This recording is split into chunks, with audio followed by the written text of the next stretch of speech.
The coffee burned my tongue. Steam rose from the cracked mug like ghosts of better days. The fluorescent lights buzzed overhead like angry wasps trapped in corporate hell. "You're done, Martinez." Regional Manager Dave Kellerman's voice cut through the break room like a serrated blade dipped in poison. He stood there in his cheap suit, clipboard clutched against his chest like armor, his pale face flushed with something that looked like personal satisfaction. 23 years of service, and this is what we get? Late deliveries, customer complaints, attitude problems. He shook his head with theatrical disgust, his voice getting louder. "Corporate's pulling your route. Effective immediately." I set the mug down slowly, ceramic clicking against the plastic table. My hands didn't shake. They never did. Not in Fallujah, not in Kandahar, not here in this fluorescent-lit purgatory. "Dave, let me explain, save it." His voice climbed another octave, and I noticed the other drivers had stopped their conversations. Jimmy from Route 7 pretended to read his phone with unusual intensity. Sarah from Dispatch suddenly found her yogurt container fascinating. The whole room held its breath like an audience waiting for blood. "You think because you're some kind of war hero, you can coast? Well, this isn't the military anymore, Martinez. Out here, results matter. And your results suck." The words hit me like shrapnel from a roadside bomb. 23 years of perfect service records. 23 years of arriving 30 minutes early, staying 2 hours late, covering for guys who called in sick with hangovers and gambling debts. 23 years of keeping my mouth shut when managers like Dave made decisions that would have gotten people killed in Baghdad. "My father died cleaning up a mess like yours in Fallujah, Martinez." Dave's voice dropped to a whisper, but it carried more venom than his shouting. "Staff Sergeant Tom Kellerman. Maybe you remember him? He was trying to save what was left of your convoy when the IED went off." His smile was razor thin. "Don't think I forgot." The break room went cemetery quiet. Even the coffee machine stopped gurgling. I felt the weight of 20 pairs of eyes, the held breath of coworkers who'd just witnessed an execution. "Security will escort you out," Dave continued, his voice back to business casual. "Don't make this harder than it needs to be." I stood up slowly, straightened my uniform shirt for the last time. The UPS brown felt heavier than my old ACUs ever did. My challenge coin pressed against my hip like a promise I'd forgotten how to keep. "Roger that, sir," I said, using the voice I'd reserved for superior officers who'd never seen combat. Dave's face twisted into something uglier than grief. "Don't get smart with me, Martinez. You're nothing now. Just another washed-up soldier who couldn't cut it in the real world." But I was already walking toward the door, my boots clicking against linoleum like rounds chambering in a weapon I'd never learned to holster, the smell of motor oil and desert sand. The sound of helicopter rotors chopping through morning air. The taste of dust on everything we ate. I was 8 years old when Dad first took me to the airstrip outside Tucson. He worked maintenance for a small cargo company, and on weekends, he'd let me help him check tie-downs and fuel lines. "Pay attention to details, Mijo," he'd say, his calloused hands guiding mine over aluminum rivets. In aviation, details keep people alive. 20 years later, I'd remember those words while rappelling from a Black Hawk into the green zone. Master Sergeant Elena Martinez, 82nd Airborne, MOS 11B1P. 2 tours in Afghanistan, 1 in Iraq. I'd learned to read terrain like scripture. To move through enemy territory like smoke, the insurgents never knew what hit them. Grid coordinates whispered through static. Fast rope insertions at dawn. Extraction under fire while mortars screamed overhead. My call sign was Phantom 6. Because by the time they realized we were there, we were already gone, but that was before. Before Staff Sergeant Tom Kellerman took shrapnel meant for me outside Fallujah. Before the roadside bomb that sent me home with a Purple Heart and a medical discharge. Before the nightmares that tasted like cordite and sounded like distant screaming. Before I traded my dress blues for brown polyester and decided that delivering packages was simple enough for a broken soldier. I'd been wrong about simple. Dave Kellerman had made sure of that. Now I sat in my Honda Civic in the UPS parking lot, watching my replacement load my old truck. The engine ticked as it cooled. The radio played country music at low volume. I pulled out my challenge coin. 82nd Airborne, worn smooth by 20 years of pocket carry. "Details keep people alive," Dad had said. Time to start paying attention again. The helicopter overhead was just a news chopper, but its rotors carried the same promise they always had. That somewhere, someone was coming to the rescue. The bourbon tasted like regret and wasted years. Ice cubes clinked against glass like Morse code from a forgotten war. The local news droned from my television about another corporate scandal, another rich man's crimes hidden behind shell companies and legal loopholes. 3 days of unemployment had taught me one thing: civilian life was harder than combat. In combat, you knew who the enemy was. They wore different uniforms, spoke different languages, shot at you from different directions. Out here, they wore suits and smiled while they stabbed you in the back. My phone buzzed against the coffee table. Text from my old army buddy Carlos, saw the news about Keller Corp. Weird timing with the federal investigation. Also weird how they're connected to your old logistics company. I set down my glass, the bourbon forgotten. Keller Corp owned the logistics company that contracted with UPS. Dave's uncle was the CEO. I'd never connected the dots before, too busy keeping my head down, following orders, being the good soldier who didn't ask questions, but soldiers were trained to gather intelligence. And intelligence was just another word for paying attention to details. I opened my laptop for the first time in weeks. The screen cast blue light across my living room like muzzle flash in darkness. My fingers moved across the keyboard like I was field stripping in M4, methodical, practiced, deadly efficient. 20 minutes later, I had shell companies mapped out like a battlefield. Keller Corp's shipping contracts, routed through 3 subsidiaries in countries I'd never heard of. Financial records that didn't add up. Delivery schedules that made no sense, unless you weren't actually delivering what the invoices claimed. The bourbon glass sat forgotten, condensation pooling on the table. My pulse quickened for the first time since Baghdad. This was reconnaissance. This was the hunt. I opened a secure browser, old habits from intelligence briefings. Created an encrypted email account. Started cross-referencing shipping manifests with customs declarations. The discrepancies jumped out like muzzle flashes in darkness. Someone was using UPS trucks to smuggle contraband. High-value, low-weight packages that never appeared on any legitimate manifest. Routes that made no logistical sense unless you were deliberately avoiding checkpoint stations, and they'd fired me because I'd been getting too close to the truth without realizing it. My phone rang. Unknown number, but the area code was Washington, D.C. Martinez? The voice was female, professional, familiar in the way that all federal agents sounded the same. Speaking. This is Agent Sarah Chen, FBI Financial Crimes Division. My brother served with the 82nd. We need to talk. The line went dead.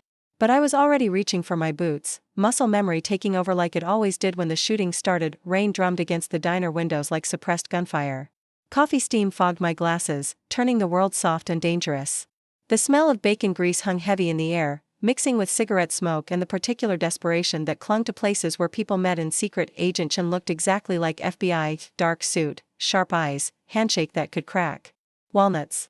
She slid into the booth across from me at exactly 0800 hours, military punctuality that spoke of training and discipline. I liked her already. Your termination raised flags, she said without preamble, opening a manila folder like she was revealing classified intelligence. 23 years of perfect service, then suddenly you're incompetent? She spread photographs across the table, surveillance shots of warehouses, shipping containers, men in expensive suits. We've been monitoring Keller Corp for 6 months. Money laundering, possible trafficking. Your delivery routes were hitting every location on our watch list. I sipped my coffee, studying the photos. You think I was involved? I think you were getting too close to something they didn't want you to see. She leaned forward, her voice dropping to the tone reserved for classified briefings. My brother mentioned you once. Said you were the kind of soldier who noticed things. Details. The waitress refilled our cups with coffee that tasted like truck stop solidarity. Kenny Chesney played on the radio. Normal people lived normal lives while the world burned around them. What do you need? I asked.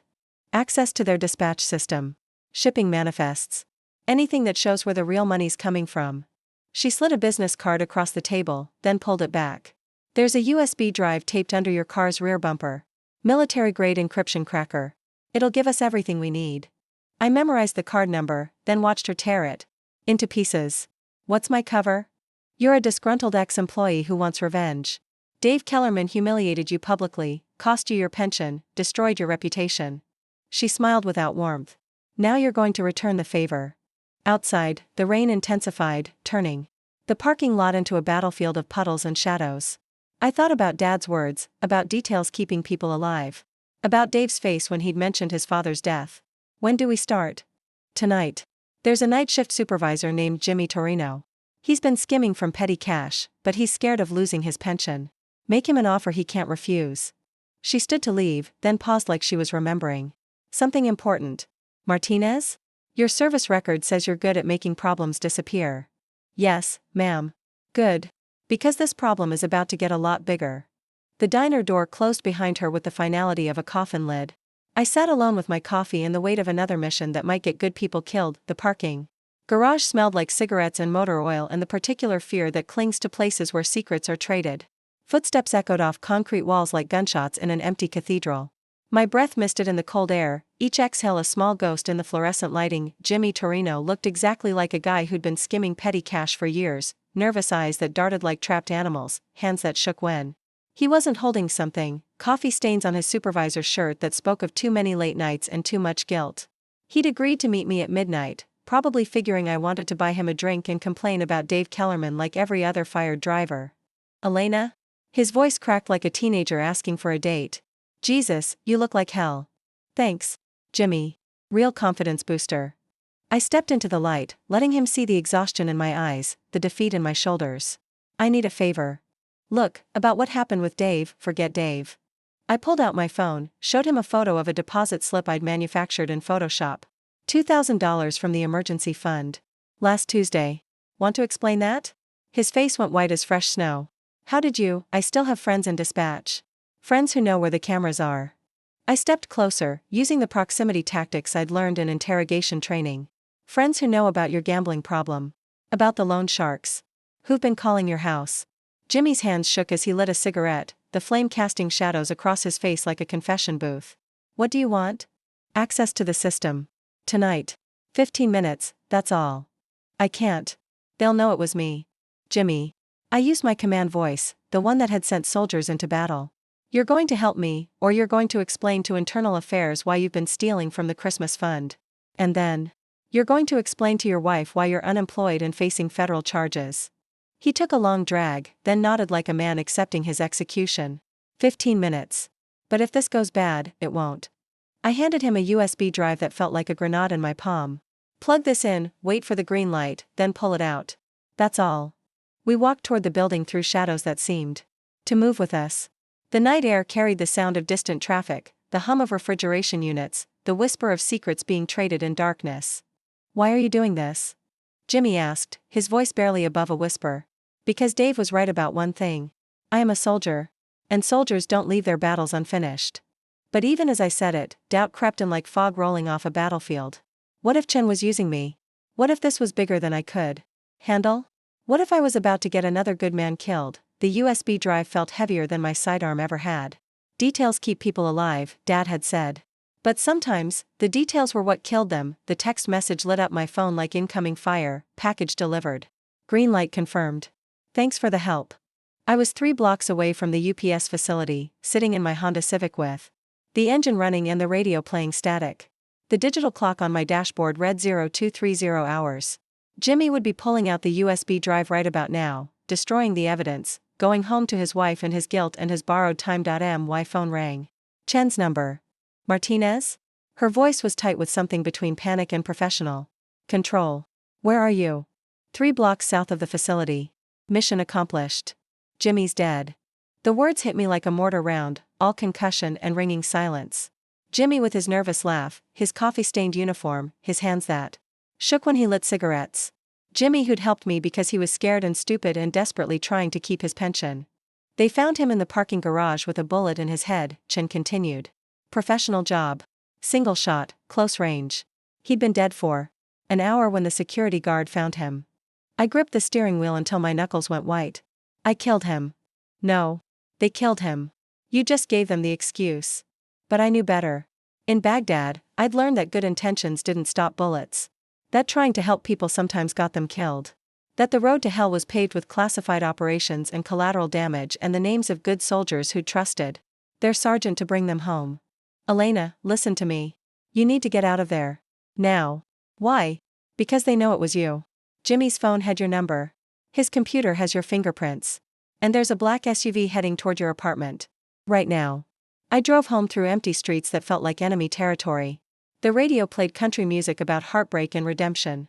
My hands were steady on the wheel, but my heart hammered like incoming artillery. Inside my apartment, I poured 3 fingers of bourbon and sat in the dark. The challenge coin was warm in my palm, 82nd Airborne, all the way. But all the way to what?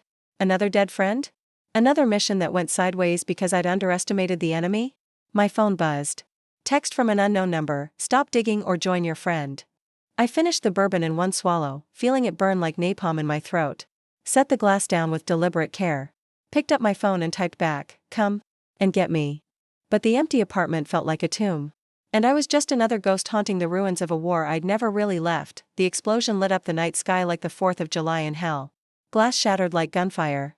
The smell of burning diesel and melting plastic filled my lungs with the memory of Baghdad. I was parked outside a 24-hour diner when the Keller Corp warehouse went up. The fireball climbed into the darkness like a prayer to violent gods, orange and red and beautiful in the way that only destruction can be.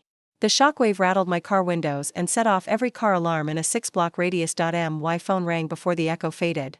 "Martinez?" Chen's voice carried the particular exhaustion of federal agents who'd been awake for 36 hours. "Please, tell me you're not responsible for that." "Negative. I'm watching $20 million of evidence go up in smoke." I turned away from the flames, but the heat still pressed against my back like a guilty conscience. They knew. Somehow, they knew we were getting close. Or their cleaning house.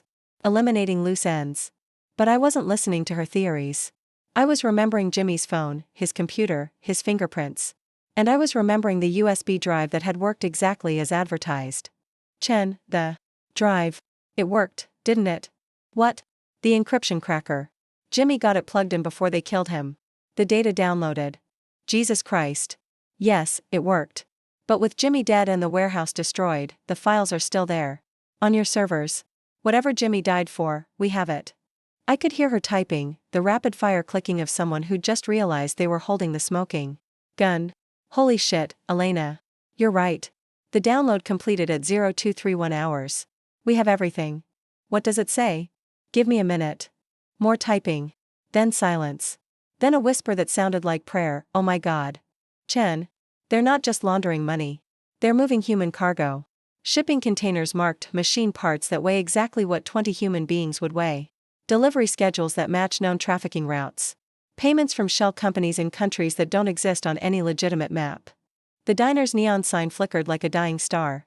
Through the windows, I could see the night shift, truckers and insomniacs and people running from things they couldn't name. Normal people living normal lives while the world burned around them. "There's more," Chen continued. "Medical records, Elena. They're not just moving these girls. They're cataloging them. Age, weight, country of origin, medical history. Like livestock. How many? We're still processing the data. But based on the shipping manifests, hundreds. Maybe thousands." I closed my eyes and saw Jimmy's face, his nervous laugh, his coffee-stained uniform. He'd died for this. For girls he'd never met, in a war he'd never understood. Where are they now? That's what we're going to find out.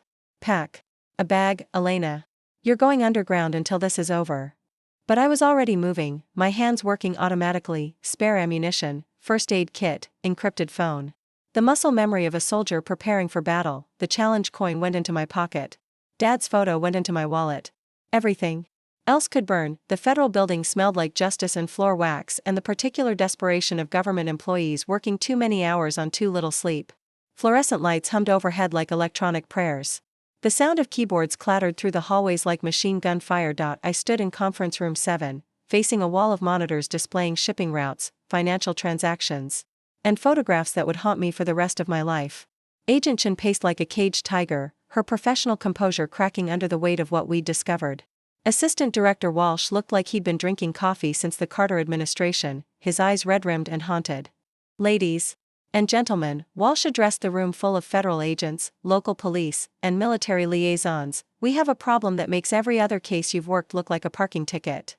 The photographs on the screen were heartbreaking. Teenage girls from Guatemala, El Salvador, Honduras. Smiling school photos that would never see another birthday. Missing persons reports that would never be solved. Families that would never know what happened to their daughters. Keller Corp has been operating a human trafficking pipeline for at least 2 years, Walsh continued, his voice carrying the weight of institutional failure. Using legitimate shipping companies as cover. UPS, FedEx, even the Postal Service. They've moved an estimated 300 girls through 12 cities, generating over $50 million in revenue. I found my voice, though it came out rougher than I intended. Where are they now? That's what we're going to find out. Chen stepped forward, clicking to the next slide. The shipping manifests show a pattern. Girls come in through the port of Houston, get distributed to safe houses in major cities, then shipped to final destinations. But there's a problem. She clicked again. The screen showed a shipping manifest dated 3 days ago. The last shipment was Monday night. 24 girls, ages 14 to 17. They're being held somewhere in the Dallas-Fort Worth area, waiting for transport to buyers in Chicago. The room went silent. Even the keyboard stopped clicking. I could hear the ventilation system, the distant hum of traffic, the sound of 20 federal agents trying to process the magnitude of what they were facing. "We have 48 hours, Walsh said, his voice carrying the finality of an execution order. "After that, those girls disappear forever. They'll be scattered across the country, sold to buyers who specialize in making people vanish." I studied the shipping routes on the screen, the safe house locations, the pattern of movements. It was like reading enemy troop dispositions. If you knew how to look, the intelligence was all there. "They're not at the safe houses," I said, my combat training taking over. "Too risky after the warehouse fire. They'll be somewhere mobile. Somewhere they can move quickly if they need to." "Like where?" Chen asked. "Transportation hub. Airport, train station, truck stop." I pointed to the map, tracing the routes with my finger. "Somewhere with enough legitimate traffic to hide in plain sight. Somewhere with multiple escape routes." Chen's eyes lit up with the particular fire of an agent about to make a breakthrough. "Dallas-Fort Worth International. Private cargo terminal. That's it." I felt the familiar tingle of pieces falling into place, the satisfaction of a puzzle solved under fire. They're using the airport's private cargo facilities. Legitimate cover, multiple runways, direct access to international flights. Walsh stood up, already reaching for his phone. "Game over, you bastards." The helicopters came at dawn like mechanical angels carrying the promise of justice. Black hawks cutting through morning mist, their rotors chopping the air with the familiar rhythm that had carried me through 2 tours and a lifetime of nightmares. The sound took me back to Afghanistan, to missions that mattered, to the feeling of doing something that would save lives instead of taking them. I rode in the lead bird, wearing body armor that felt like coming home after a long deployment. "Agent." Chen sat across from me, checking her sidearm with the practiced efficiency of someone who'd learned to shoot at federal training facilities instead of foreign battlefields. The cargo bay smelled like gun oil and determination and the particular fear that comes before a mission where failure isn't an option. 2 minutes out, the pilot announced through the intercom, his voice carrying the calm professionalism of someone who'd flown these missions before. Below us, the private cargo terminal spread like a military compound. Warehouses, loading docks, aircraft hangars, security fences that looked more decorative than functional. And somewhere in that maze of concrete and steel, 24 girls waited for salvation they didn't know was coming. "Remember," Chen shouted over the rotor noise, "these are children. They're going to be terrified. They've been told we're the enemy. Let us handle the initial contact." I nodded, but my mind was already in tactical mode. Sightlines, choke points, escape routes. The warehouse layout matched the intelligence photos we'd studied during the briefing. For exits, 2 loading docks, 1 office complex where the money would be kept. The helicopter touched down like a whisper of steel on concrete. We deployed in standard formation, FBI agents taking the main entrance, local SWAT covering the rear exits, me and Chen heading for the office complex where Dave Kellerman would be coordinating the operation. The first shots came from the loading dock. Automatic weapons fire, poorly aimed, panic shooting from amateurs who'd never been in a real firefight. I moved left, drawing fire away from the FBI agents, my M4 speaking in 3-round bursts that dropped 2 gunmen before they could adjust their aim. Building secured, came the radio call from the warehouse team. "We've got the girls. Medical is en route." But I was already moving toward the office complex, my boots pounding concrete like drumbeats of approaching justice. Dave Kellerman's voice echoed from inside, that same arrogant tone I'd heard in the break room a lifetime ago, the voice of a man who thought he was untouchable.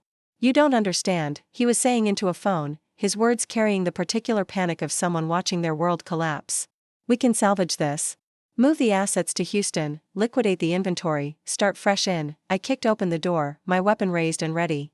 Dave looked up from his desk, his face going white as fresh snow when he saw me standing there like the ghost of his father's failures. "Hello, Dave," I said, my voice carrying 20 years of suppressed anger. "Remember me? The useless soldier who couldn't cut it in the real world."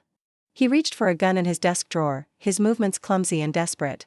I put 2 rounds center mass before he cleared leather, watching him crumple like a broken promise. Assets liquidated, I radioed to Chen, holstering my weapon. Outside, the sound of children crying drifted from the warehouse. But these were tears of relief, not despair. Tears of girls who would see their families again, who would have chances at futures that had been stolen from them. Mission accomplished. For once, the good guys had won. The coffee tasted like redemption and second chances, steam rising from my cup into the morning air like prayers finally answered. The VA hospital in Tampa hummed with quiet activity, nurses making rounds, doctors reviewing charts, the gentle bustle of people dedicated to healing instead of harming. 6 months had passed since the raid.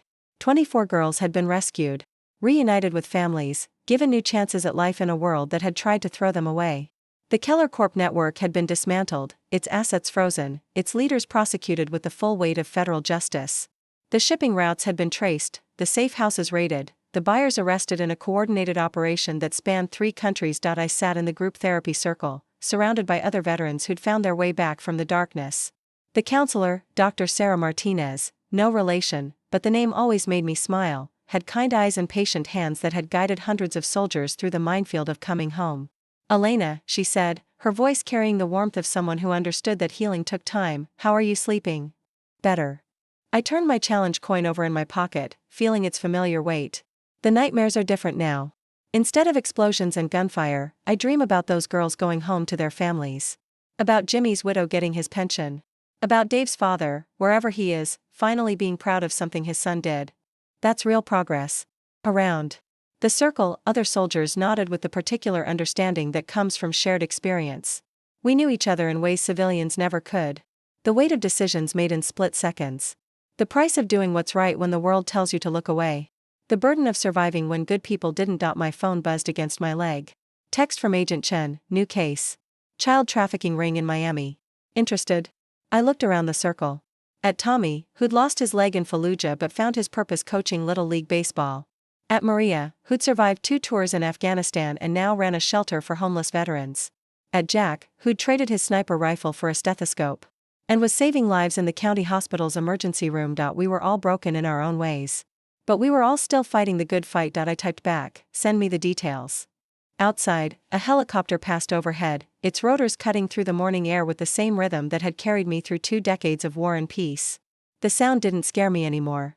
It reminded me of Dad, of tie-down checks and second chances, of the promise that somewhere, someone was always coming to the rescue. I was Elena Martinez, Master Sergeant, 82nd Airborne, retired.